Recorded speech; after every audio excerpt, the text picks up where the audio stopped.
வணக்கம். வாங்க லதா வியூஸ்க்கு. இன்றைக்கி என்ன செய்ய போகிறோன்னா, சிம்லி, அதாவது எள்ளு உருண்டை. ஒரு ஊரில் ஒரு மாதிரி சொல்லுவாங்க. இது வந்து ஒரு பழங்காலத்து ஒரு பலகாரம். இது வந்து ரொம்பவே ஸ்நாக்ஸ் ரொம்ப சூப்பராக இருக்கும். இது செய்கிறதும் சரி, செய்கிறதுக்கும் ஈஸியாக இருக்கும், நம்ம சாப்பிட்றதுக்கும் ரொம்ப டேஸ்டியாக இருக்கும். ஒரு வாரம் கூட நம்ம வெளியிலே வச்சு சாப்பிட்லாம். ஃப்ரிட்ஜில் வச்சா இன்னும் 10-15 நாள் கூட நல்லாயிருக்கும். அதுக்கு நான் இன்றைக்கி ஒரு கப் அளவுக்கு கேழ்வரகு எடுத்திருக்கேன். அதாவது ஒரு 1/4 கேஜி இருக்கும் மாவு. கேழ்வரகு மாவு எடுத்திருக்கேன். கொஞ்சமாக உப்பு சேர்த்துட்டு ஒரு 1/4 டீஸ்பூன் அளவுக்கு கொஞ்சமாக தண்ணி பார்த்து சப்பாத்தி மாவு மாதிரி பிசைஞ்சுக்கணும். இதை நல்லா கெட்டியாக கேழ்வரகு மாவு அடெல்லாம் சொல்லுவோம் இல்லையா, இந்த மாதிரி கொஞ்சம் இலக்கமாக இருக்கணும். இப்போது ஒரு ஒரு 10 நிமிஷம் அது ஊறினதுக்கப்புறமா அதுக்கப்புறம் தவாவை அடுப்பில் வச்சுட்டு நல்லா காஞ்சதுக்கப்புறமா நம்ம ரொட்டி எப்படி தட்டுவோமோ ஒரு பேப்பரோ இல்லை வாழை இலை ஏதாவது ஒன்று வச்சு நம்ம தட்டி நம்ம சுட்டு எடுத்துக்கணும் ரொட்டியாக. இதை ஒரு பெரிய உருளைக்கிழங்கு சைஸ் மாவு கையில் எடுத்துக்கிட்டு அந்த பேப்பரில் வந்து கொஞ்சம் நெய்யோ இல்லை எண்ணெயோ தடவிட்டு அதுக்கப்புறம் நல்லா எவ்வளோ விரிக்க முடியுமோ அவ்வளோ விரிச்சுக்கோங்க. அதுக்கப்புறம் வாழை இலை இருந்தால் கூட நம்ம வாழை இலை கூட நம்ம தட்டிக்கலாம், இன்னும் நல்லாயிருக்கும். அது எங்கிட்ட இதுதான் இருந்தது, அதனால் இது தட்டுறேன்.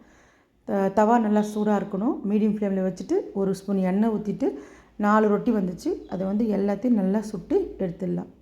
2 பக்கம் 4 ரொட்டி வந்துச்சு. ஒரு ரொட்டியை வந்து சும்மாவே சாப்பிட்டுட்டோம், டேஸ்ட்டாக இருந்துச்சு. சப்பாத்தி எப்படி சுட்டு எடுக்கவோ அதே மாதிரி தான். 2 பக்கமும் வந்ததுக்கப்புறமா எடுத்து வச்சுக்கணும். நல்லா கொஞ்சம் அழுத்தம் கொடுத்து வேக வச்சுக்கலாம். இதே மாதிரி தான், சப்பாத்தி மாதிரியே தான். அதுக்கப்புறமா நல்லா புட்டுடுங்க, சின்ன சின்னதாக புட்டுட்டு மிக்சியில் போட்டு பொடி பண்ணிக்கணும். அது அவ்வளோதான்.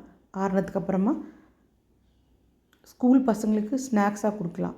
அவ்வளோ நல்லது இது உடம்புக்கு. அந்த காலத்தில் கையாலே இடிப்பாங்க. இதை வந்து இப்போ தான் மிக்ஸி வந்துச்சு, நான் மிக்சியில் போடுறேன். இதெல்லாம் அப்படியே இடிப்பாங்க. இப்போ பாருங்கள், பல்ஸ் மோடு விட்டு இந்த மாதிரி அரைச்சி எடுத்துன்னு வந்துக்கோங்க. இதை வந்து இப்போது ஒரு தாம்பாளத்தட்டோ ஒரு குண்டா எதனா வச்சுக்கோங்க, அகலமாக இருக்கிறத வச்சுட்டு இப்போது அதை சேர்த்துட்டு வேர்க்கடலை 1/4 கேஜி அளவுக்கு வேர்க்கடலையை வறுத்துட்டு தோலை எடுத்துகிட்டு வச்சுருக்கோம். அது கூடவே 1/4 கேஜி அளவுக்கு வெல்லம் அதையும் சேர்த்து இந்த மாதிரி கொரகொரப்பாக பொடி பண்ணி எடுத்துக்கோங்க. ரொம்ப மையணும்னு அவசியம் இல்லை. இப்போ அரிசி மாவு அதையும் இது கூட சேர்த்துட்டு, இப்போ அரிசி மாவு வந்து நான் இடியாப்பம் அரிசியில் மாவெல்லாம் இருக்கு இல்லையா, வறுத்து வச்சுருப்பேன், நிப்பேட்டு முறுக்கெலாம் சுடுவேன், அந்த அரிசி மாவு. இது பச்சை மாவில் வறுத்த மாவு தான் இதில் சேர்க்கணும். சேர்த்துட்டு நல்லா எல்லாத்தையும் கலந்து கொடுத்துருங்க. இப்போ தண்ணி கொதிக்க வச்சுக்கோங்க, 1 டம்ளர் அளவுக்கு. அதில் வந்து 1/4 டம்ளர் தெளிச்சிட்டு அப்படியே நம்ம கலந்துக்கலாம்.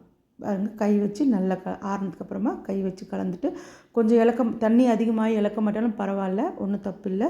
அரிசி மாவு கொஞ்சம் தூவிட்டு மறுபடியும் நம்ம பிசைஞ்சு உருண்டை உருட்டிக்கலாம். ஒரு 10 நிமிஷம் ஊறினதுக்கப்புறமா உள்ளங்கையில் வந்து நெய் தடவிட்டு நம்ம சின்ன சின்ன உருண்டையாக உருட்டி ஒரு தட்டில் வந்து அரிசி மாவை கொஞ்சம் டஸ்ட் பண்ணி வச்சுருக்கேன், அதிலே எடுத்து எல்லாத்தையும் வச்சிடலாம். ஏன்னா ஒட்டிக்காமல் இருக்கும்.